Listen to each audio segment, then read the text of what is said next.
তেখেতসকলে মাটি আবণ্টনৰ কাৰণেও তেখেতসকলে মাটি চাই পৰিছিলে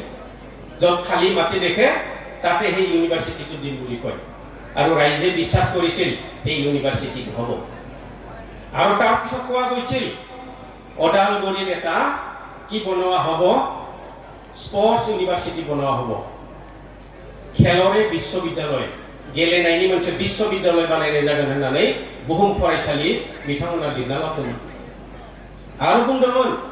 north east institute of medical science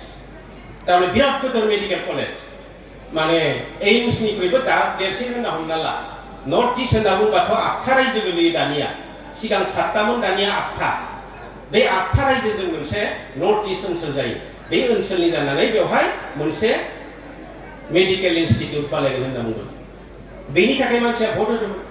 आरो गोबां बाथ्रा बुंदोंमोन आरो बर्मानि इउनिभार्सिटिखौलाय मा बुंनो बिथांमोना बिटिसि इलेक्सनावबो बेखौ बै गामियाव जुदि बिदि लांदां फोथार थायो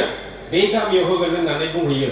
बै गामियावबो जुदि बिदि दं लांदां फोथार बै गामियावबो बै गामिनि मानसिनो होगोन होनना बुङो आसा होयो बाराबाथ' बिथांमोना फिथाखौनो लानानै सुनो थांनो नागिरो बेफोरबायदि माने थगायदों मानसिफोरखौ बै गामिनि मानसियाबो मिथिया बे गामिनि मानसियाबो मिथिया जे बिसोरो बिदि बै गामियाव बिदि जासिदों बै गामियाव बिदि जासिदों মানে সকলো ভাবিছে আমাৰ গাঁৱত সেই ইউনিভাৰ্চিটিটো হ'ব আকৌ এমএলএ ইলেকশ্যন আহিলে তাতেও সেইটোৱে যাচি কৰিলে